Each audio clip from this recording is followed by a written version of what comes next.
Good day and welcome again to another chapter. Now we are at chapter 9, which is called sauces.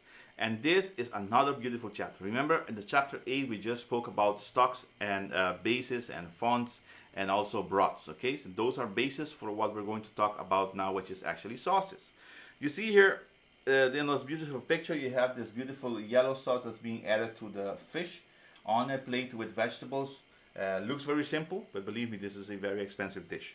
Alright, so it says here, like stocks, sauces have lost some of the importance they once had in commercial kitchens, especially in more casual dining establishments, because some places don't serve sauces anymore. Like if you eat at Popeyes, chicken, it's just deep fried chicken and no sauce. And some places they don't use sauces anymore. Says here some of this decline is due to changes in the eating habits and to increased labor costs. However, much of the change is due to misunderstanding. How many times have you heard somebody say, I don't go for all those sauces all over everything. I like good simple food. Okay, so if you make too many sauces, people are gonna get confused. So make a couple of good sauces and use those on your dishes, and people will like them. Some of them will love them.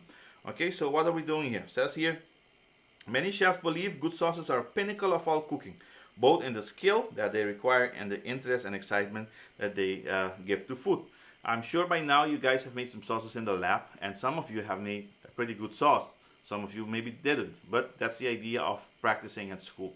If you have a good sauce, if you have a good recipe, make sure you make it the best you can so that people can enjoy the food and remember what they do. This chef here, he makes a good chicken with a beautiful sauce on top of it. I don't know what it is, but it tastes really, really good.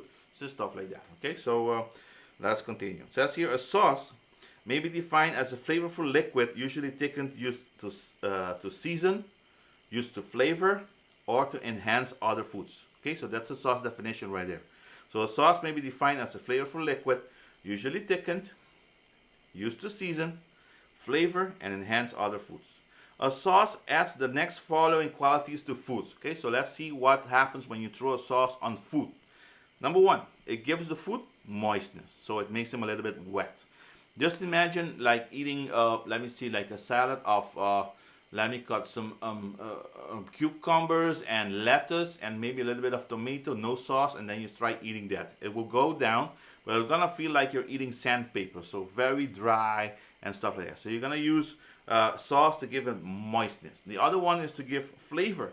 If you're doing a Caesar salad, just think for a moment, hopefully you try the Caesar salad, you know how much flavor the sauce adds to the lettuce itself, which is romaine lettuce.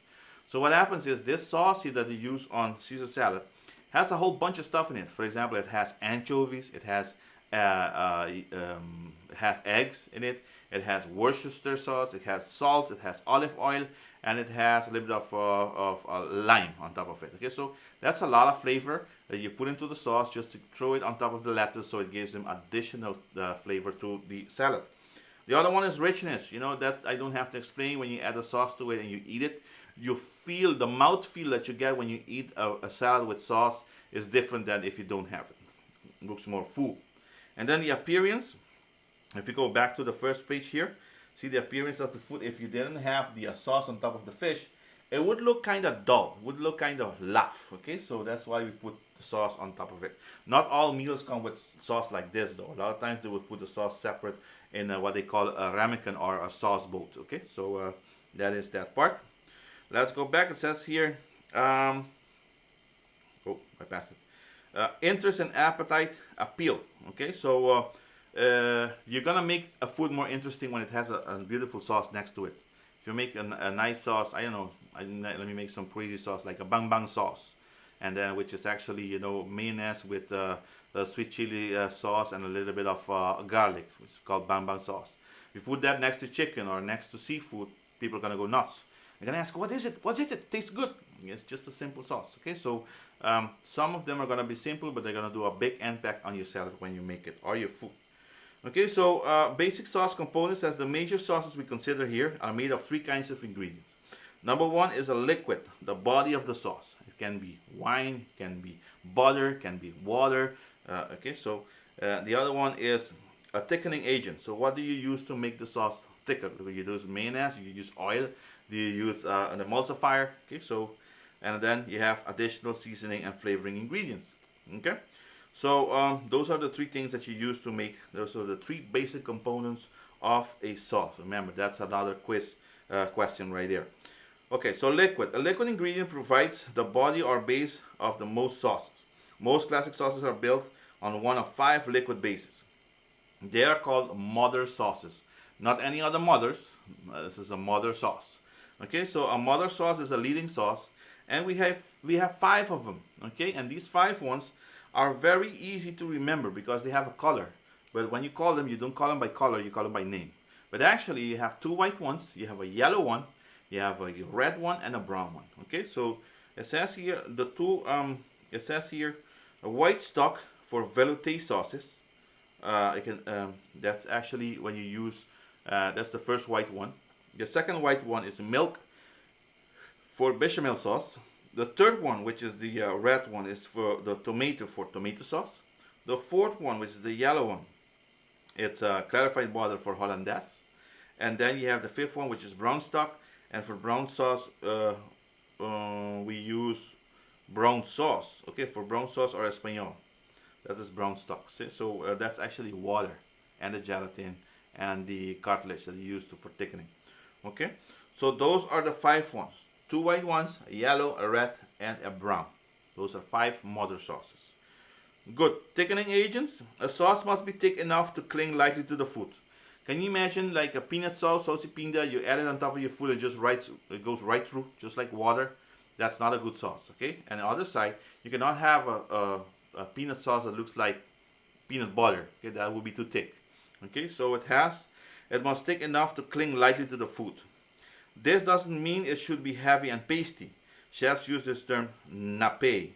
Nappe describes the texture of a sauce that has the right texture to coat food. So that's nappe. Okay, so it has just right to cover the food. Nappe. An unthickened sauce doesn't effectively add flavor to foods because it simply runs off them. Okay, so when you have a watery sauce and you put it on, you can't add flavor to it because it goes right through. You put it on top, it just goes down. You have to add a thickening agent. You also have other flavoring ingredients. Although the liquid that makes up the bulk of the sauce provides a basic flavor, other ingredients are added to make variations on the basic themes.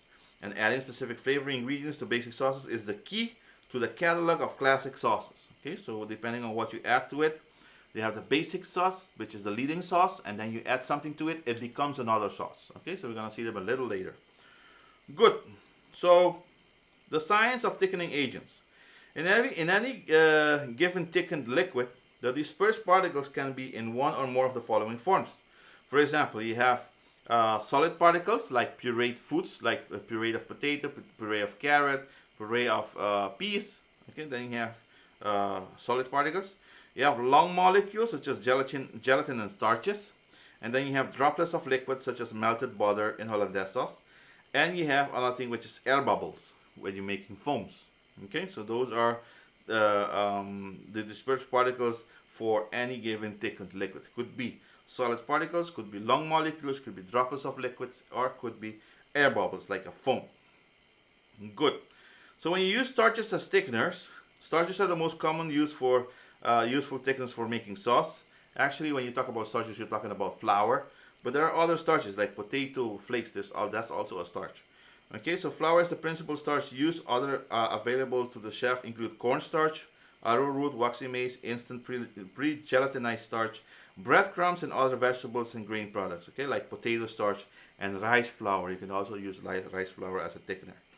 Starches thickened by gelatinization. So what does that mean? They absorb the water and they become fat, and that's how they thicken up the sauce. Okay, so gelatinization. You other have starch granules must be separated before heating in liquid to avoid lumping. So, for example, if you use cornstarch and you add it straight up into the sauce, what's going to happen is you're going to have lumps of cornstarch into your sauce which are never going to dissolve. The best way to add cornstarch into a sauce is by putting it into water. You stir them up into a solution so you have no lumps, and then you add it to the heated liquid to thicken them up. Okay, so that's cornstarch. So you don't have lumps forming into your sauce. That's the most terrible things, making a sauce with lumps in it. Okay, so mixing the starch with fat. This is the principle of roux. We discuss it now, and beurre manier, which is discussed in the next section. So when you Thickened sauces, a lot of times you're going to have this, use this thing called a roux. So a roux is actually equal amounts of butter and equal amounts of flour. You put them into a pan and you cook them a little bit. They come just like Play-Doh, you know, like very like soft. Well, in Dutch they call it clay. Okay, so and this thing here, when you add it into a sauce, it becomes a thickener. It just starts absorbing a lot of moisture and it just makes it thick.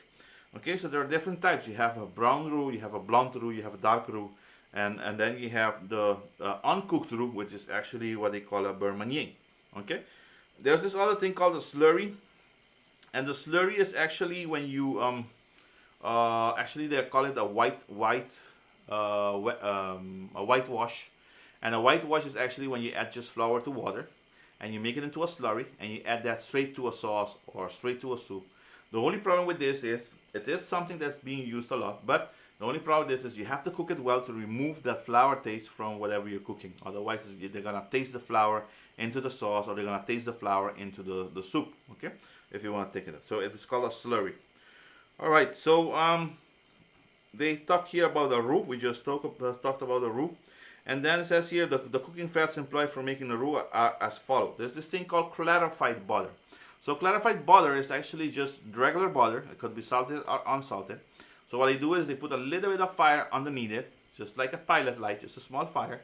It starts melting, and when it melts, there's this oil that separates from the butter, and the rest of it goes on one side. The rest of it is called milk solids. So the milk solids go on one side, the oil goes on the other side. That oil, you're gonna use it to cook. You're gonna use it to make, for example, a hollandaise sauce, or you're gonna use it to saute some vegetables. Why?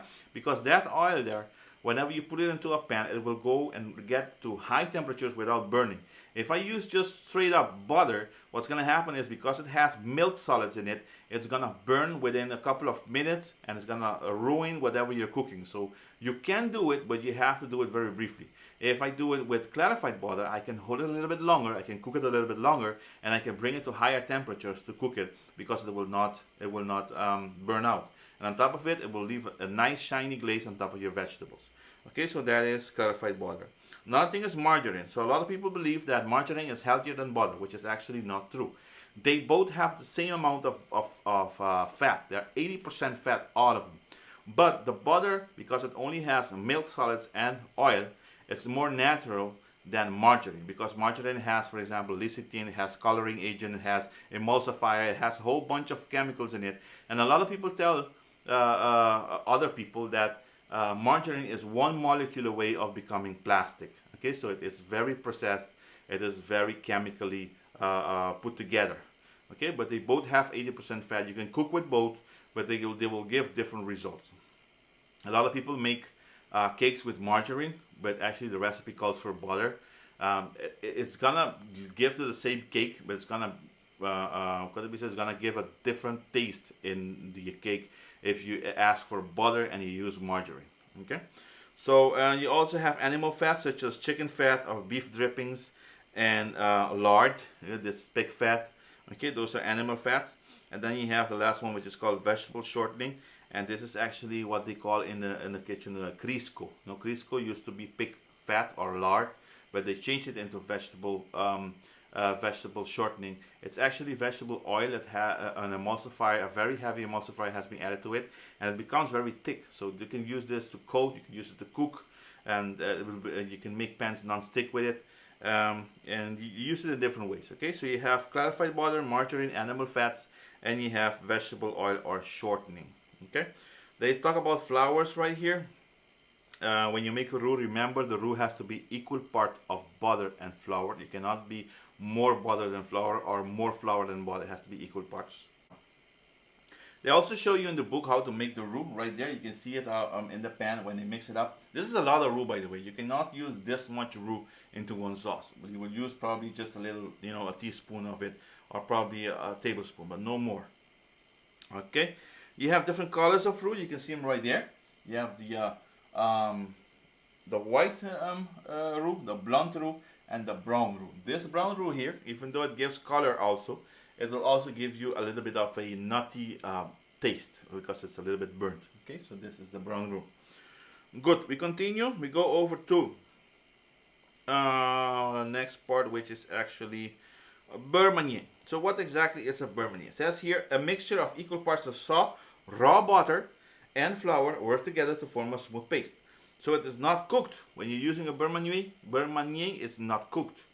Okay, so and then what we just talked about, which is the whitewash. So right here on the page, which page is it by the way? Did they say what page it is? They don't say what page it is. Okay, but okay. And then you have other thickeners like cornstarch, arrowroot, which is actually used like cornstarch. You have waxy maize, which is another another thickener and used, but actually mainly flour. Pre-gelatinized instant starch have been cooked and gelatinized and then re-dried. So those come like in like sheets or in powder. You add them to the solution and they thicken very fast. Breadcrumbs, one of the most basic ones. You can use those also. And vegetable purees like potato puree or carrot puree or peas puree, something like that. Good. Those are the thickeners.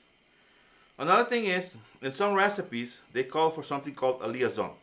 A liaison is actually when you thicken a sauce by using eggs, or actually egg yolks, okay? The problem with the liaison is this has to be done all the way to the end. You cannot add the liaison at the beginning because as you keep cooking it, it will break apart and just mess up your whole sauce. So they do this at the end. When they do this, actually, it's the really last part that you do. You add the egg yolks, you reduce the fire, and you stir it around until it gets thick. That's what they call a liaison. Okay? We continue. We have egg yolk emulsification, reduction, sauce finishing techniques. So how do you finish sauces? A lot of times when you finish sauces, it's on the base of reduction. So we make a sauce, we leave it on fire, very low fire, it evaporates the water, the liquid, and then you have a stronger liquid. So what is this? That's here reduction. Using reduction, what you do is you evaporate the water, but you concentrate the flavor, so it becomes a stronger flavor. Number two, you use reduction to release watery texture. So it used to be watery, but when you reduce it, it becomes more thick. So you adjust the texture. And then you use reduction to add new flavors. Let's see if we can add a liquid to a sauce, then reduce it to concentrate it. Why can't we use a liquid first and then add it to a sauce? Okay, so we reduce it first and then we add it to a sauce. So we do it to add in new flavors. In the previous chapter, we spoke about deglazing, but let me explain it one more time. Deglazing is actually when you cook something into a pan and you remove it from the pan, there's still little leftover stuff in the bottom of the pan. These are flavoring ingredients, so flavoring leftover. So how do you do, or what do you do with it? You can get those out and use those as a sauce. And the way to get those out is what they call deglazing. You can add some water or some stock or some wine or some liquor, you add into it. It will bubble up and remove all those little thingies from the bottom, and then with that solution, by stirring and adding butter to it, you enrich it and you can make a pan sauce out of that. Okay, so that's called deglazing. Another thing is sometimes you can finish a sauce at the end of the sauce. Like I said before, you can add the liaison, which is the egg yolk. You add the egg yolk and you turn off the fire and it becomes thicker. That's one. The next one is you can add, a lot of places they don't use egg yolk because it's not everybody can make it. But the best way to do it is by adding heavy cream to it. And heavy cream is a universal way of thickening and enriching sauces in any way. Okay, it could be any kind of sauce. You add heavy cream to it, and it will get nice and shiny and rich. And the last one is doing it with butter. So you can add butter to a sauce, enriching it before you serve it. And that's actually, they have a name for it. It's called monteur au beurre. And the beurre is the butter. So you are finishing with butter. Monteur au beurre. Okay, so that is the butter part. Another way you can finish sauces is by adding, for example, salt. Remember, salt goes all the way to the end. Not at the beginning, at the end. If you need to adjust it, you can also use some lemon juice like they do with the Caesar dressing. They add some lime juice to it, or lemon juice. You can add some cayenne pepper to give it some flavor and heat at the same time, or white pepper. That's also kind of like in the same direction. You can add some sherry or Madeira. They are usually, and Madeira are frequently used as final flavorings. These wines are added at the end of cooking. Okay, remember when you do those, that's at the end. One little problem I have with adding wines at the end is the alcohol flavor. If you don't remove the alcohol flavor before you add it, and you do this by putting it on the fire for a couple of minutes and then boiling out all the alcohol, then your sauce is gonna taste more like alcohol and less to a sauce. Okay, so you have to just before you add it to the sauce, put the alcohol into a separate pan. Put it on fire for a couple of minutes at 80 degrees. The alcohol will evaporate. So whatever you're left with is just pure wine flavoring without the alcohol, and you put it back into the sauce. That will give you the additional taste. Good. So we have here a list of different sauces and how you do them. So see, for example, um, the first two ingredients of a bechamel sauce is a roux with milk. Okay, it's actually the third one because the roux is already two ingredients. But roux with milk is the bechamel sauce. A roux with stock or water is a velouté. Okay, so you have to remember those. So what's the difference between those two white sauces? They're both white, but the first one is the first ingredient on each one is a roux. But the second ingredient, when you add the milk, you're making bechamel. You add a stock or a water, and you're making a velouté. Okay, so that's the difference between the first and the second one.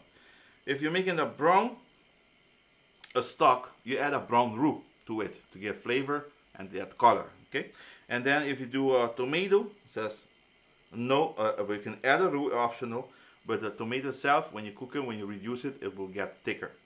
And then if you're doing hollandaise with the egg yolks, you have to add the egg yolks for it to get thick. Okay, that's the emulsifier right there.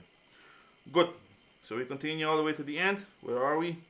Small sauces. There's a bunch of small sauces you're going to have to learn. You will not learn all of them. In the kitchen, they will show you some of them.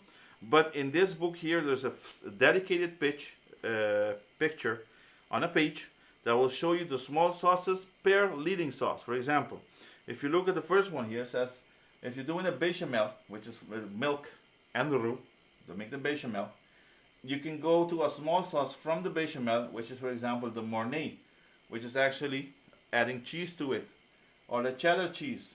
And then you have other types of sauces that you get by using the bechamel as a base and by adding some stuff into it, and you get into that. Another one is, for example, the chicken stock right here. And the chicken stock, you can make the chicken velouté. So you use the roux together with the chicken stock. You get a chicken velouté. And the chicken velouté, you can go all the way to a mushroom sauce, or you can go all the way to a curry sauce. And I believe you guys made those into the lab, so you know exactly what I'm talking about. Okay, and so you have this thingy here in your book in which you can see where you start and where you can end by adding different kinds of ingredients. Good, let's continue. We have this thing called a demi-glace. And a demi-glace is defined as a half brown sauce plus a half brown stock.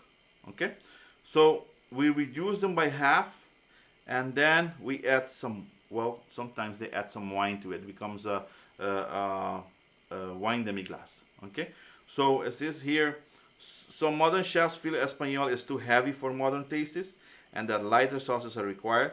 These chefs prepare demi-glace from reducing the mirepoix with white wine and seasonings, or simply reducing it half with a flavorful brown stock. Okay, so but a demi-glace is not a leading sauce. It's a combination of a leading sauce with brown sauce, and then you reduce them all both by half and you combine them together. Then you have a demi-glace. Demi meaning half. Okay, so small sauces listed twice, hollandaise and béarnaise. You have all those you can make with leading sauces. You have to learn them in the lab. I think they will teach you in the lab how you get to those small sauces. Not all places use the same sauces, but you're gonna learn at least the most popular ones like curry, mushroom, bordelaise, mornay. Those things you're gonna learn. Okay, modern sauces. Most of the emphasis of this chapter is on techniques for classic sauces. But nowadays you have modern sauces, like the one I explained before. The bang bang sauce is not anywhere on this list, but it's actually made with mayo, which is an emulsified product from with egg yolks and oil and some salt and some lime. So that's mayonnaise. And then you combine that with a little bit of garlic and red sweet chili sauce. Okay, and you get bang bang sauce. All right, so that's a modern sauce. It's not here. It's delicious with chicken, but you will not find it in the classical list. Okay, and so there are more than that. There are other ones too. There's one with soy sauce and what was it again? Soy sauce with something. Soy sauce and mayonnaise, and they do it together. That's another modern sauce. Tastes really strange, but it's good on meat. Okay, so we continue. We have the recipes for bechamel. They're gonna also show you how you make it and how you strain it. You can just follow the chapter right there. A little bit more on the bottom, you have other recipes for other sauces, and they're gonna also show you how you get, for example, the finished velouté sauce right there. And you have, for example, for the brown sauce, if that's the one with the where you burn them a little bit just to get some color out of it, and then how you strain it, and you get a beautiful, thick, kind of like a glazed finished brown sauce or Espanol sauce. This is extremely delicious on all kinds of meat. Okay, so that is the Espanol sauce. Good. A fond lié is the simplest form. Fond lié is just lié. It's a brown stock thickened lightly with arrowroot or cornstarch. So you get a brown stock, you put a little bit of cornstarch in it, you thicken it up. It's called a fond lié. Its quality can be improved. However, by applying the technique used for making Espanol, that is, reduce brown stock with brown mirepoix, tomato puree or tomato paste, and then thicken with starch, then you get a better sauce. But fond lié is just kind of like a shortcut. It's a reduced brown stock and you add cornstarch to it to make it thicker. Okay, so that's the fond lié. What else do we have? A whole bunch of recipes, couple of variations, small sauces. You have, for example, a butter sauce, a melted butter. Melted butter usually used where? On seafood. For example, you have garlic butter, and then they add it on top of shrimp and on top of lobster. That's garlic butter. That's melted butter. You have clarified butter. You can also butter consists of butter fat. They show you how they make it. They show you they put a little bit of fire underneath, and they separate the milk solids and they leave the oil. That's actually called the clarified butter right there. See that picture right here? Beautiful. This is kind of like a liquid gold in the kitchen, because you cannot buy it ready made. You have to make it in the kitchen. Okay, so we continue. We have brown butter, which is beurre noisette. In French, this is a whole melted butter that has been heated until it turns light brown. Okay, so beurre noisette is just a brown butter, and you get the brown butter just by heating it a little bit extra, so it changes, starts burning a little bit, and it gets brown. Okay, and then you have black butter or beurre noir. It's made from like brown butter, but just you heat it until it gets really, really black. So that's black butter or beurre noir. Noir is actually the black, and beurre is the butter. So beurre noir. You have the Meunier butter, which is actually brown butter seasoned with lime juice. And it is raw. That's the Meunier butter. And you have compound butters, which is actually butters that are mixed with like herbs and spices. You can have like a like a tarragon butter or a pica de papaya butter, or I don't know what else, oregano butter, garlic butter. So those are compound butters. And then you have this thing called a beurre blanc, which is actually a butter sauce.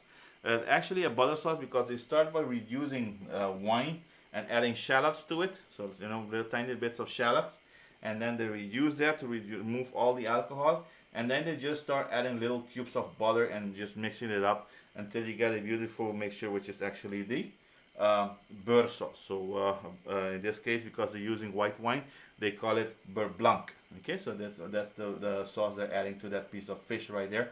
At the beginning of the chapter we saw it, and it takes a little while. It's a super delicious sauce, but it's actually a butter and wine and shallots kind of like a sauce. That's it. Okay, so that is the part of butter sauces. Another thing is the emulsion. I believe we spoke a little bit about emulsions already, but I'm gonna do it one more time. An emulsion is mixing two ingredients that usually are not supposed to be mixed, like oil and vinegar. Okay, so when we add those together and we shake them, what happens is they go into each other. But if I put them apart or put them on a table, they will separate again. Okay, so the way of shaking them together and leaving it on the table, and they separate again, is what they call a temporary emulsion. So they emulsify, they went together, but only for a certain amount of time, and then they left each other again. Each one went to their own way.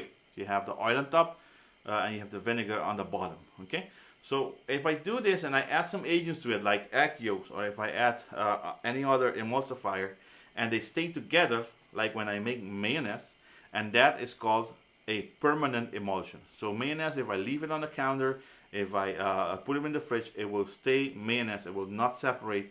It become anything else. Okay, so that's the difference between temporary emulsion and permanent emulsion. Good. Let's continue. We're almost at the end here. Let me see. We go a little bit more on the bottom. So what are we looking in classical sauces? We're looking for consistency and body. So we're looking for smooth, no lumps. Can you imagine doing a peanut butter sauce, saucy peanut that has a lot of lumps in it? If they're not peanuts itself, but it's just like cornstarch, that's really bad. So consistency and body. We have to look for flavor, distinctive but well balanced flavor. If I make a let's go back to the peanut sauce. If I add too much sugar to it, it becomes too sweet. Then it's gonna kill whatever I'm serving it with. If it's chicken or beef or anything else, it's gonna be just too sweet to eat. Okay, so it has to be smooth with a. It has distinctive flavor and balanced out. Okay, proper degree of seasoning. And the last one is the smoothness of the sauce. It has to have a nice shine on top of it. It has to flow, not pour, but it has to flow. And so that's smooth with a good shine, good color for its type, uniform color, no dark specks in brown sauce, stuff like that. Okay, so we're looking for three things in the standards for quality of sauces: consistency and body. We're looking for flavor, and we're looking for appearance. Okay, so those three. Just think of your favorite salad, and just think about the sauce that you use on top of it, and see if these three things apply. See if whenever you add the Caesar dressing to the vegetables on the bottom, which is romaine lettuce, see how the sauce, if it flows. See if it's nice and shiny. See if it is has a consistent body and no lumps. See afterwards when you eat it, see if it has a distinctive, well-balanced flavor. Okay, so those are the three things you have to look for in the sauces. They keep telling you for each one of them what they're looking for. They also have this thing called a pan gravy, and a pan gravy is basically, when you make a gravy, it's just by adding, you cook something like a piece of meat, you remove the piece of meat, you deglaze it, just like I explained before, and to this deglaze, you don't add a thickener. The only thickener you're allowed to add is a little bit of cornstarch. That's it. You are not allowed to add any roux in it. If you add a roux in it, it becomes a sauce. If you add just a little bit of cornstarch, it becomes a pan gravy. Okay, so a pan gravy is with using the drippings on the bottom. You deglaze them with some liquid or some wine or some water, and then you use a little bit of cornstarch to thicken it up, and you use it again as a sauce. It's called a pan gravy. Okay, and then you have jus, and jus are unthickened. So those are really the liquids that come out of the meat, and you just put them back onto the meat after you cook them, and these are the juices. That's what they call jus. Okay, so that is the jus.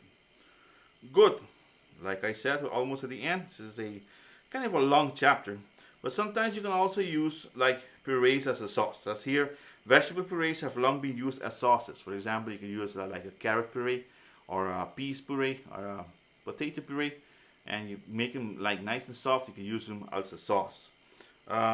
Sometimes when you reduce a sauce and you add sugar to it, before it becomes jam, you reduce all the water, it becomes jelly-like looking, and that is called coulis. Okay, so coulis is actually, it says here, a vegetable puree is sometimes called a coulis.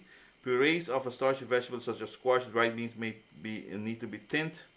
But how do they make it into a coulis? They are pureed and they are evaporated. So they puree them, evaporate all the water, it becomes a coulis.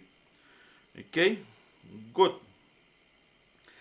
Salsa, you have to learn what the word salsa means. It says here usually refers to a mixture of raw, cooked, chopped vegetables. That's a salsa. So raw or cooked chopped vegetables, herbs, and occasionally fruits. And you have this thing called a chutney.